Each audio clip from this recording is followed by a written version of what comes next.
Emily sat in the small, sterile examination room, her hands resting on the slight curve of her belly. The gentle rhythm of her unborn son's movements had always been a source of comfort. The anticipation of meeting him filled her heart with a kind of joy she had never known before. She smiled at the thought, imagining his tiny fingers curling around hers, his soft coos filling the quiet spaces of her life. But today felt different. The air was heavy, almost oppressive, as if the walls of the clinic were closing in on her. The usual small talk with the nurse had been replaced by a tense silence, and Emily's unease grew with each passing second. She caught the quick exchange of glances between the nurse and the doctor, their faces pinched with concern. "Emily," the doctor began, his voice low, deliberate. He avoided her eyes, choosing instead to focus on the clipboard in his hands. "There's something we need to discuss about your baby." The room suddenly felt too small, the walls inching closer. Emily's breath hitched, her heartbeat loud in her ears. She gripped the edge of the examination table, bracing herself for whatever was to come. What is it?" Her voice came out barely a whisper. The doctor took a deep breath. "Your baby. There's a condition. It's called anophthalmia. It means he will be born without eyes." The words hung in the air, each syllable heavier than the last. Emily stared at the doctor, not quite comprehending. No eyes," she repeated, her voice cracking. It didn't make sense. Her baby had been fine in every other scan. How could this be possible? "I'm so sorry," the doctor said, his voice soft but distant, as if he had delivered these words too many times to too many mothers. "It's extremely rare, less than 1 in 100 million births." Emily's mind spiraled, the words twisting and warping in her head. No eyes. Her son would be born blind, permanently.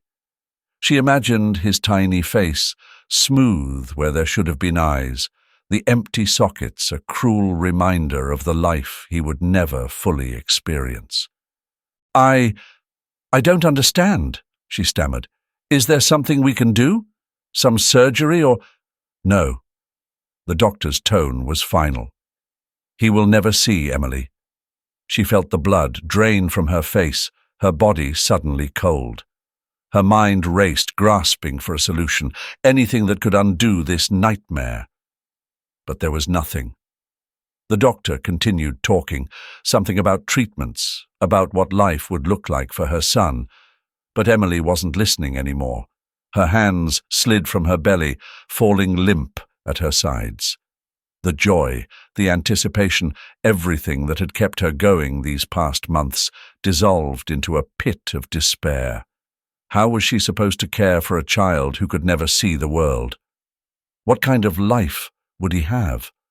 What kind of mother would she be? I can't," she whispered, though she wasn't sure who she was speaking to. "I don't know how I'm going to do this." The doctor's words had faded into the background, his voice a dull hum. Emily's thoughts swirled, chaotic and jagged. She thought of the nursery she had spent weeks preparing, the baby clothes neatly folded in the dresser. It had all felt so real, so perfect. But now everything was shattered. She stood, shaky and disoriented, not bothering to meet the doctor's gaze. She needed air. She needed to think. Her mind was a storm of fear, uncertainty and guilt. How could she raise a child who would never see her face, never see the world? How could she possibly give him the life he deserved? As she left the clinic, the tears began to fall, silent and unstoppable. She didn't know where she was going, only that she had to get away, as far from this reality as she could. The world outside felt too bright, too loud, and far too cruel. Emily sat in the kitchen, her hands wrapped around a cup of lukewarm tea she had forgotten to drink. The clock ticked away the minutes, but her thoughts were stuck, circling the same question. How could she raise him? The words from the doctor still echoed in her mind. He won't be able to see, ever. It was a sentence that had changed everything. The life she had imagined, the bright-eyed boy she had already started to love, felt like a distant dream now, replaced by an overwhelming sense of helplessness. The apartment was quiet, as always. There had never been anyone to fill the silence. It was just her, the hum of the refrigerator, the faint sounds from the street below. Emily had gotten used to the loneliness, but now it felt unbearable. There was no one to call, no one to talk to about the decision she had to make. And it wasn't just any decision. It was the most important one of her life. She put the cup down, staring blankly at the chipped edges of the table. The worn wood, a reminder of all the things in her life that never quite fit. I can't do this, she thought, the weight of those words sinking deeper into her chest. It wasn't just about her fear of raising a child with a disability. It was everything. The past years of struggling to get by, moving from one low-paying job to another, never having enough, never feeling secure. She had always told herself things would get better, that one day she'd find stability. But now, with a baby on the way, a baby who would need more than she could give, those hopes felt impossible. Emily's mind wandered back to the life she had led before this, before the pregnancy, before the doctor's visit. She had always been on her own, even as a child. Her parents had never been the supportive kind, more concerned with their own lives than with hers. They had drifted away by the time she was 16, leaving her to figure out how to survive on her own. She had done it, barely, but there had always been that voice in the back of her mind whispering that she wasn't enough. That voice was louder now. She remembered the nights spent alone in small, dim apartments, the days filled with shifts at the diner, waiting tables and hoping for enough tips to cover rent. There had been moments of fleeting hope, like when she found out she was pregnant. For a brief moment, she had believed that this baby would change everything, that it would be different this time. But the reality of her situation had come crashing down at the ultrasound appointment. The baby wasn't going to be like other children. He would need surgeries, therapies, special care. She had seen other mothers at the clinic, tired but hopeful, surrounded by family or friends who offered support. Emily had no one. No family, no safety net, no one to lean on when things got hard. And things were already so hard. Her thoughts returned to the baby. He didn't deserve this. He didn't deserve to grow up with a mother who wasn't sure she could love him enough. Could she look at him every day and not see the life that should have been? Could she watch him struggle through things that other children did with ease and not feel like she had failed him? Emily stood up, moving slowly to the window. The streetlights flickered on as dusk settled over the city. She watched people pass by, unaware of the battle raging inside her. Maybe there was someone out there who could give him the life she couldn't. Maybe he deserved a chance at something better. With a heavy heart, Emily made her decision. She would leave him at the hospital after the birth. It was the only thing she could do for him, the only way to ensure he would have a chance. Oliver came into the world quietly, without the first cries most newborns let out. He didn't scream, didn't flinch, just lay in the crib, small and silent. The doctors had expected complications. Anxiety hovered around his birth like a shadow, but Oliver seemed calm, his breathing steady, even as they swaddled him in a blanket. The nurses in the maternity ward were used to seeing mothers, exhausted but joyful, cradling their newborns. But this time, no mother lingered by his side. Emily had left, as she'd said she would, a mix of sadness and resignation in her eyes. The staff understood. They had seen this before, parents making impossible choices, trying to do what was right, even if it felt wrong. Still, they couldn't help but feel for the tiny boy who now had no one waiting for him. "Let's call him Oliver," one of the nurses suggested, her voice soft as she looked down at him.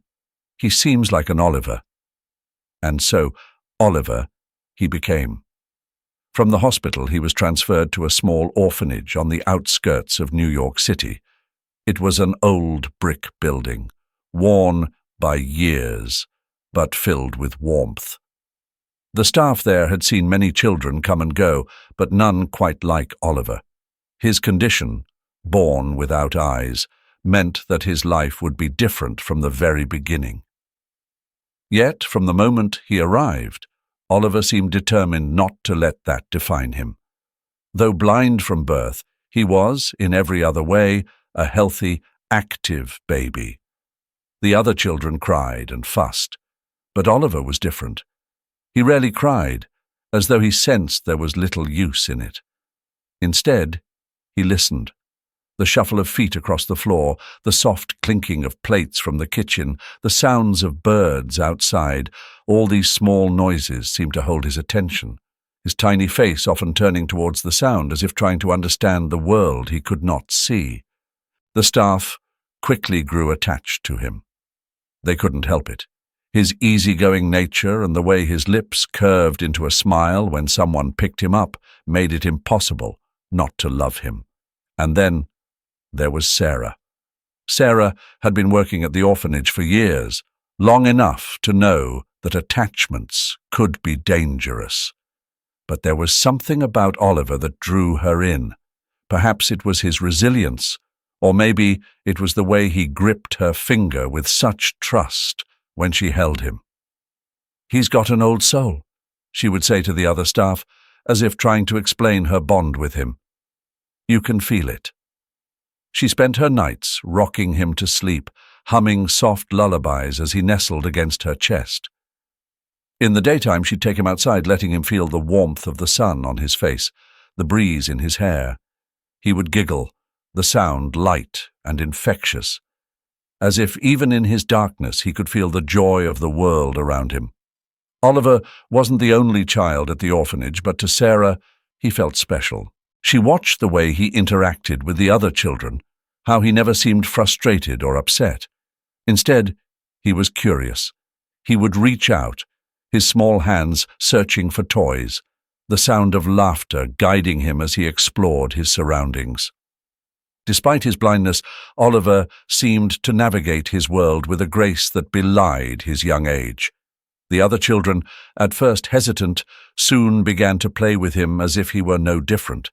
They included him in their games, gently placing toys in his hands or leading him by the arm during a round of tag. Oliver, for his part, never faltered, following their voices and laughter with a sense of adventure. As the months passed, the orphanage became his home. The staff loved him, cared for him, but there was always an unspoken understanding. Oliver needed more than they could give. He needed a family, a real family, one that could take him in, support him through the surgeries and challenges he would inevitably face.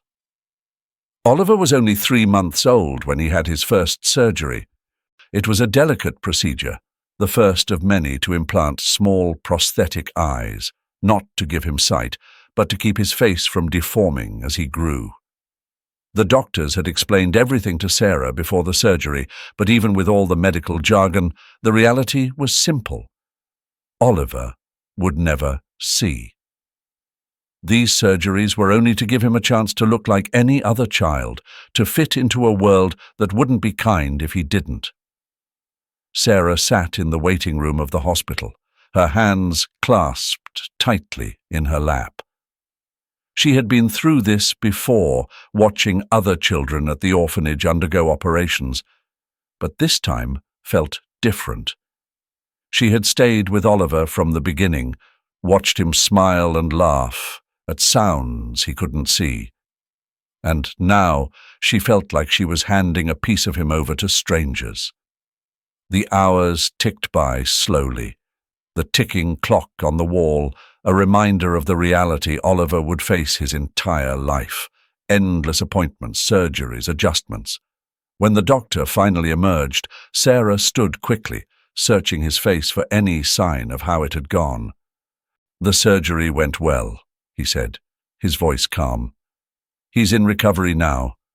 Sarah exhaled deeply, nodding. It was only the first of many, but for now Oliver was safe. Back at the orphanage, Oliver adapted as best as a child could in a world of darkness. The surgeries didn't affect his spirit, but the limitations of his life started to show as he grew older. The other children would run and play, their laughter filling the rooms, while Oliver sat alone, his small hands outstretched, trying to make sense of the world through touch and sound. "Come on, Oliver," one of the boys would call, running past him. "You can play too." But Oliver would only smile, that gentle smile of his, shaking his head. He couldn't keep up with them, not the way they moved so freely through the space.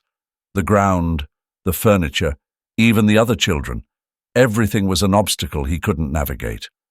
Sarah often watched from a distance, her heart heavy, knowing there was only so much she could do. In the quieter moments, when the other children were napping or out with potential adoptive families, Sarah would sit with Oliver. She would place a toy in his hand, a soft ball or a rattle, and talk to him in her gentle, steady voice. "You're doing so well, Oliver," she'd say, though she knew he didn't fully understand. "The world is big, but you'll find your way." Oliver's hands would grip the toy, his head tilting toward her voice. He never cried, never fussed.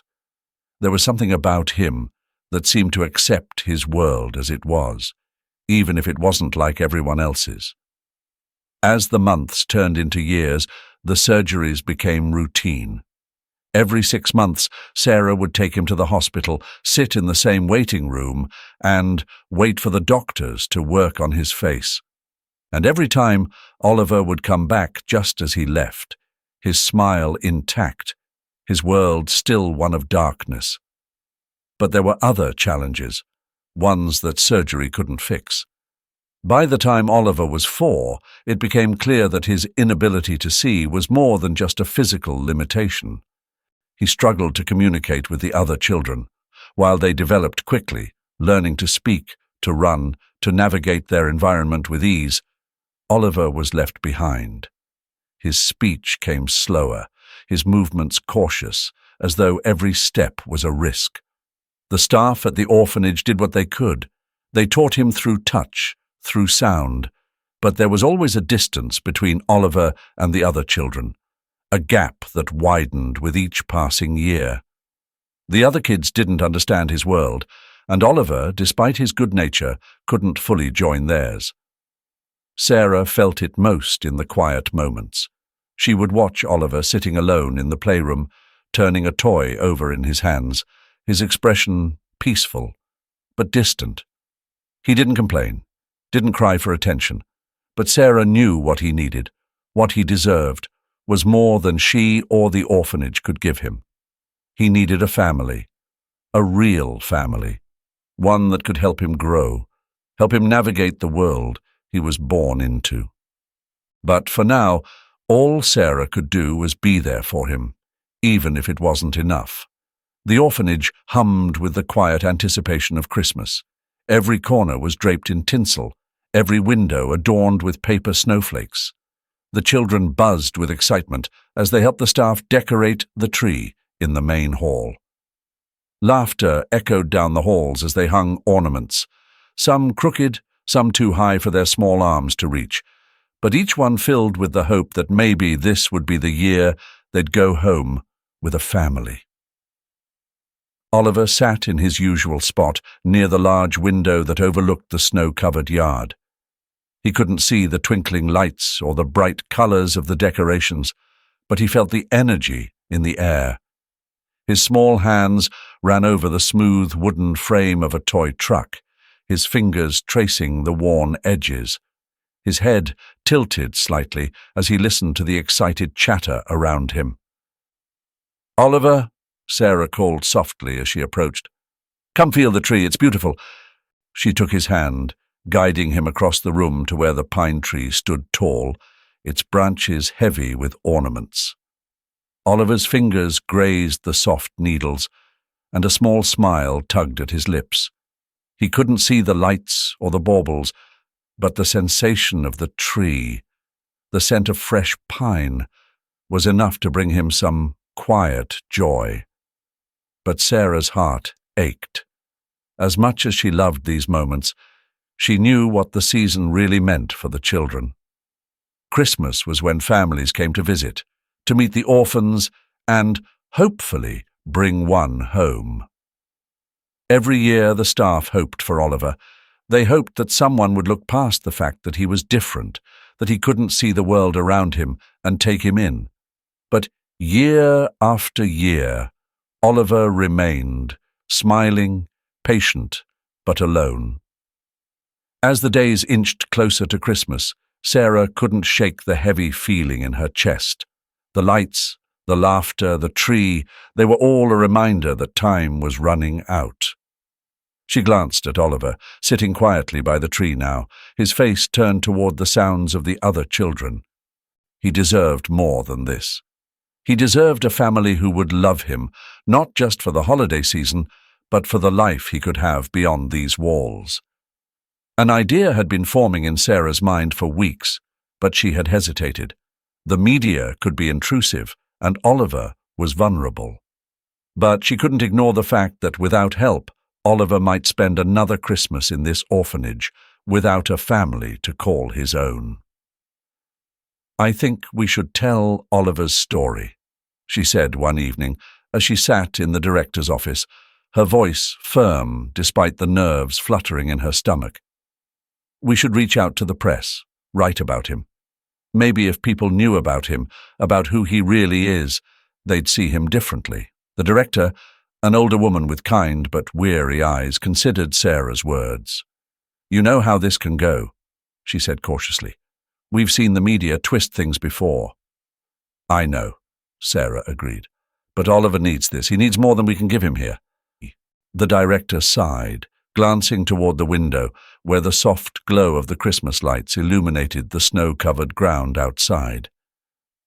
"Do you have someone in mind?"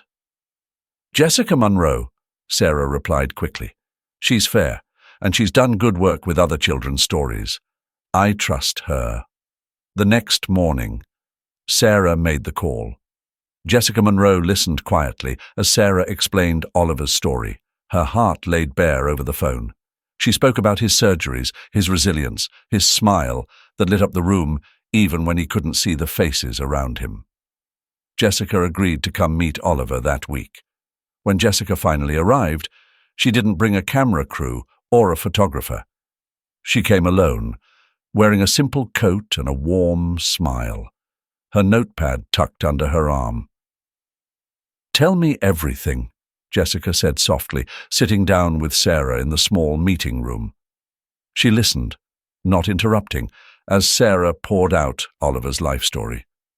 And when it was over, Jessica looked at Sarah and nodded, a quiet determination in her eyes. "I'll write it," she said, "and I'll make sure they see him for who he is." For the first time in weeks, Sarah felt a flicker of hope. Oliver's story would be told. Maybe, just maybe, this Christmas would be different. Jessica's article about Oliver appeared in the local newspaper on a chilly Monday morning, sandwiched between stories of holiday events and winter forecasts. At first, it seemed like just another human interest piece. But as the day wore on, something happened. People started sharing it. The story of the blind boy with the radiant smile, born without eyes, captured something in the hearts of those who read it. It wasn't just about pity.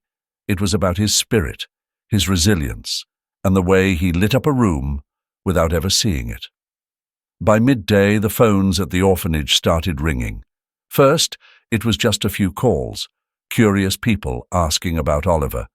But by the next morning, the calls had multiplied, and emails flooded in, not only from around New York but from across the country. Families who had never even thought about adoption were asking questions, wanting to know more about the boy they had read about in Jessica Monroe's article.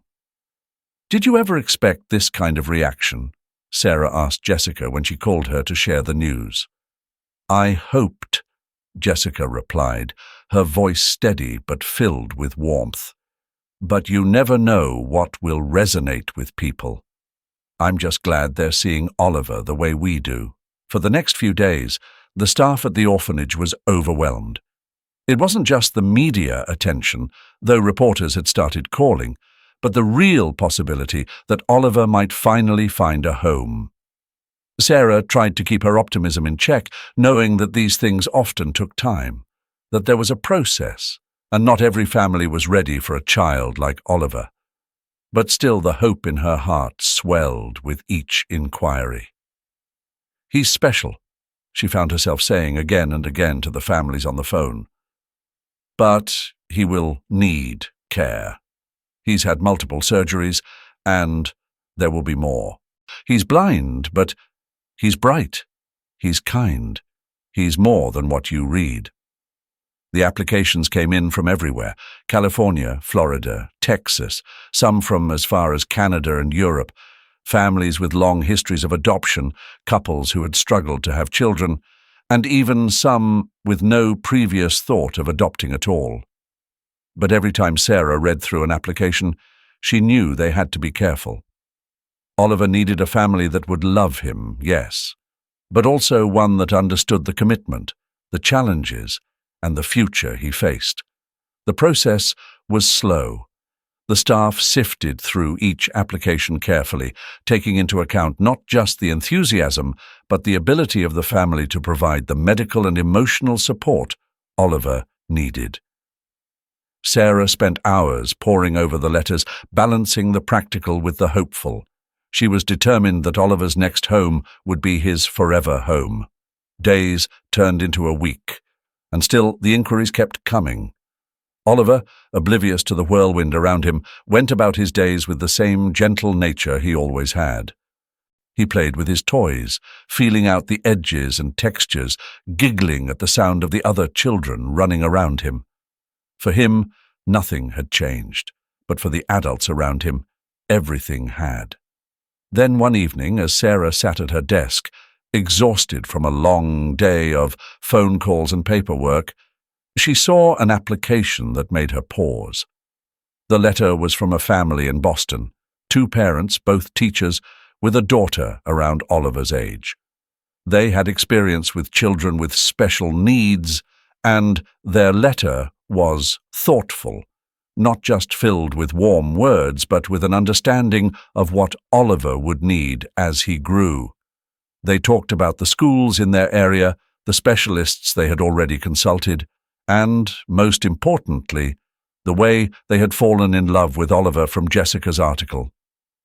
Sarah leaned back in her chair, the weight of the day pressing down on her. But as she read the letter again, a small spark of hope flickered inside her. Maybe this was it. Maybe, after everything, this was the family Oliver had been waiting for. She picked up the phone, dialing the number written at the bottom of the letter. After a few rings, a warm voice answered on the other end. "This is Sarah, from the orphanage," she said, her voice steady despite the emotion welling up inside her. "I'd like to talk about Oliver." The day the family from Boston arrived, the orphanage was unusually quiet. It wasn't the silence of tension or unease, but something different, a kind of stillness that comes before something important. Sarah stood by the entrance, waiting, her heart beating a little faster than usual. She had read their application over and over, had spoken to them on the phone, and yet there was always that small voice of doubt. Would they really connect with Oliver the way she hoped? She didn't have time to dwell on it. A car pulled up and the family stepped out. A man and a woman, both in their mid-30s, and a little girl, maybe 6 or 7, her bright red coat standing out against the grey sky. The woman, Emma, looked around with calm eyes, taking in the building and the children playing in the yard. Her husband, Tom, followed closely, his hand resting gently on their daughter's shoulder as they approached the front door. "Hello," Sarah greeted them warmly, shaking their hands. "I'm so glad you could come." Emma smiled, a mixture of excitement and nerves in her expression. "And we've been looking forward to meeting him. she said softly, her voice steady but warm. Sarah led them through the halls, the sound of their footsteps echoing faintly. When they reached the playroom, Oliver was sitting by the window, as usual, his small hands turning over a stuffed animal. He didn't react when they entered. He never did, not in the way most children would. But as soon as Emma spoke, introducing herself with a quiet, "Hello, Oliver?" His head turned slightly, his face lighting up in that familiar, gentle smile. Sarah watched as the couple knelt beside him, Emma reaching out to touch his hand, her voice soft but full of warmth. "Do you like that toy?" she asked, and Oliver, still smiling, nodded slowly. Tom sat beside his wife, watching intently. He didn't say much at first, just observed the way Oliver moved, the way his small fingers explored everything around him as if mapping out the world through touch alone. Their daughter, Molly, stood a little back, unsure. But after a few moments, she edged closer, curiosity getting the better of her. "Can I show him one of my toys?" Molly asked quietly, holding out a small stuffed bear she had brought from home. "Of course," Sarah said, nodding encouragingly. Molly placed the bear in Oliver's lap, and for a brief moment the room felt brighter. Oliver's hands ran over the toy, feeling its shape, his smile widening. He couldn't see the bear, but he could feel its softness, its form, and that was enough. For the next hour, they stayed with him, asking questions, sharing little moments. Emma was careful but not distant, speaking to Oliver as she would any child. Tom, though quieter, offered small reassurances, his presence steady and calm. And Molly, after her initial hesitation, began to sit closer, watching her new friend with fascination. Sarah observed from a distance, her heart swelling. It wasn't just the way they interacted with Oliver that reassured her. It was the sense of ease, the way they didn't shy away from his differences. They treated him not as someone fragile, but as someone they were genuinely curious about, someone they already cared for. When the conversation turned to Oliver's medical needs, Emma and Tom were unfazed. They had done their homework, researched the surgeries he would need, and asked all the right questions. "We've spoken to doctors in Boston," Emma said. "They're ready to continue his care as soon as possible. We're prepared for what's ahead." Sarah nodded, relief washing over her. They had taken this seriously, and it wasn't just a fleeting interest. This was real. As the visit came to an end, Sarah couldn't help but feel the weight of the moment. She had watched so many children come and go, had seen families fall in love and sometimes falter. But this felt different. Oliver deserved this. A family who understood him, who was ready for the challenges, but more importantly, ready to love him as he was. That evening, Sarah sat down with the director to finalize the arrangements. Oliver would be joining the family from Boston. It wasn't the end of his journey. There would be more surgeries, more challenges, but it was the beginning of something new, something hopeful. As she watched Oliver sleep later that night, Sarah felt a bittersweet tug at her heart. He was leaving soon, and though she would miss him deeply, she knew he was finally going home. The snow fell softly on Christmas morning, dusting the quiet streets with a blanket of white. Inside the Boston home, the warmth of the fire crackled in the hearth, casting a soft glow across the room. The house hummed with the low murmur of holiday cheer. Quiet conversation, the sound of laughter, and the rustle of presents being wrapped and unwrapped. But the heart of it all, in the middle of the living room, was Oliver. He sat cross-legged on the floor, his small hands feeling the texture of the soft blanket laid beneath him.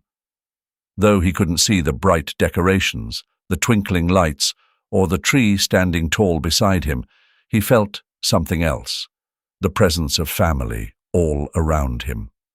He smiled, turning his head toward the sounds of his new sisters laughing nearby. Their joy was contagious, and even though he couldn't join in the same way, he understood it. Molly, the eldest of the two girls, knelt beside Oliver, placing a gift in his lap. "This one's for you," she said softly, her voice warm and full of excitement. She watched as Oliver's hands moved carefully over the box, his fingers tracing the bow and the edges of the paper. She smiled at him, her eyes sparkling with the joy of sharing something special with her new brother. "Do you want help opening it?" she asked. Oliver paused, feeling the package, before nodding with that quiet, gentle smile that everyone had come to love. "Yes, please," he said softly. Molly laughed, her voice light and full of affection. She helped him tear away the wrapping, guiding his hands to the gift inside. It was a small, handmade wooden train set, each piece carefully crafted by their father. Oliver's fingers brushed over the smooth wood, feeling the wheels, the little carved windows. He tilted his head, listening closely as Molly began to describe it. "It's a train," she explained, her words full of detail. "Dad made it for you. You can roll it around and it fits together like a puzzle. Here, try this." As she guided his hands over the pieces, Oliver's smile widened. He couldn't see the train, but he could feel the love and care in the way Molly spoke to him, in the way the pieces fit together in his hands. It wasn't the gift itself that mattered. It was the connection, the shared moment of discovery, the feeling of being part of something bigger. From the other side of the room, Emma and Tom watched quietly, their hearts full as they took in the scene. This was their first Christmas with Oliver, and already it felt as though he had been part of their family for years. His presence, his calm energy, had blended into their lives as naturally as the falling snow outside. "He's really fitting in," Tom said softly, wrapping an arm around his wife's shoulders. Emma nodded, her eyes still on Oliver and the girls. "He belongs here," she replied, her voice full of quiet certainty. The day passed in a blur of small moments. Molly and her younger sister Lily teaching Oliver how to play their favorite games, guiding his hands over the pieces, laughing together when things didn't go as planned. And though Oliver couldn't see the world around him, he felt it. He felt the love, the safety, and the warmth that wrapped around him like a blanket. As evening fell and the lights on the Christmas tree flickered gently, Oliver sat with his new family on the couch. The tree stood tall beside them, its branches heavy with ornaments and memories yet to be made. Though Oliver couldn't see the glow of the lights, he sensed their presence, the way they filled the room with a kind of magic that went beyond sight. Molly leaned over and whispered in his ear, "The tree looks beautiful, Oliver. It's all lit up and it sparkles." He smiled, turning toward her voice, trusting her words. In that moment, he didn't need to see the tree to understand the magic of Christmas. He could feel it all around him, in the warmth of the fire, the laughter of his sisters, the steady, loving presence of his parents. It was all there, wrapping around him like the light of 1,000 stars. The morning light filtered through the windows, filling the living room with a soft glow. Oliver sat at the kitchen table, his hands slowly moving over the smooth surface of his breakfast plate, feeling for the edges of the toast that Molly had just handed him. It had been weeks since Christmas, and each day Oliver had settled more comfortably into his new life. The world around him was still one of darkness, but it didn't feel as isolating as it once had.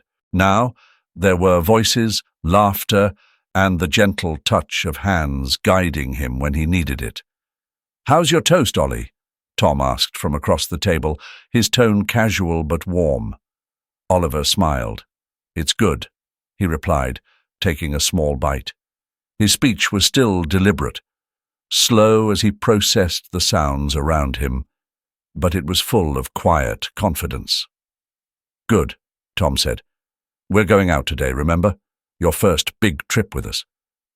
Oliver nodded, feeling a small flutter of excitement. He had heard about the zoo trip all week, about the animals they would hear, the sounds and smells that would fill the air. He couldn't see the lions or the monkeys, but he could imagine them in his own way, piecing together the world through his senses. By the time they arrived at the zoo, Oliver was buzzing with curiosity. Molly and Lily led him by the hands, their voices full of excitement as they described each new sound. The low rumble of a tiger, the chatter of the monkeys high above. Every noise was a new discovery for Oliver, and though he moved carefully, always listening, he moved with purpose. "Can you hear that?" Molly asked as they stood in front of the elephant enclosure. Oliver tilted his head, the deep, trumpeting sound filling his ears. "It's big," he said quietly, trying to picture the creature in his mind. He reached out, feeling the warmth of Molly's hand in his, a reminder that he wasn't alone. The day unfolded slowly, each moment filled with new sensations.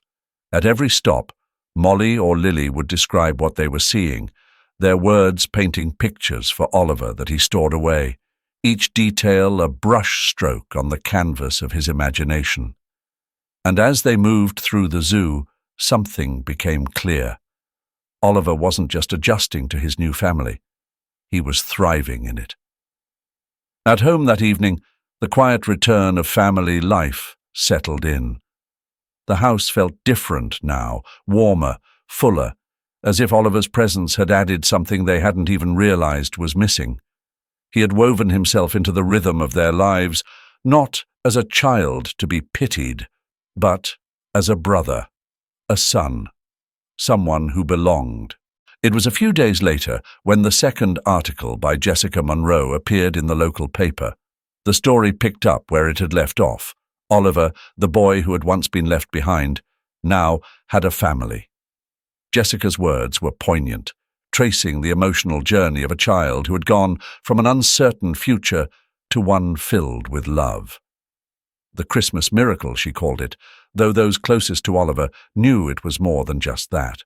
It was the result of persistence, of care, and of seeing a boy for who he was, not what he lacked. The article spread quickly, just as the first one had. People wrote letters, sent messages of support, and some even reached out with offers to help with future surgeries. But for Oliver, the real miracle wasn't the attention or the news. It was simpler than that. It was Molly's laughter, Tom's steady voice, and Emma's gentle touch. It was the feeling of warmth, the knowledge that he was safe, and most of all, that he was loved. On a bright Saturday afternoon, Oliver sat in the backyard, a gentle breeze playing through his hair. Molly was nearby, laughing as she ran through the grass, calling out for him to follow her voice. He stood, a bit unsteady at first, his hands outstretched in front of him. But he trusted Molly's voice, and step by step he made his way toward her. The sound of her laughter filled the air, guiding him like a beacon. When he reached her, his hands finding her small, familiar frame, they both laughed, a pure, unrestrained sound that echoed into the clear sky. For the first time in a long time, Oliver felt a kind of freedom he hadn't known before. It wasn't the absence of darkness, but the presence of something more powerful: love, family, and the knowledge that the future, his future, was bright.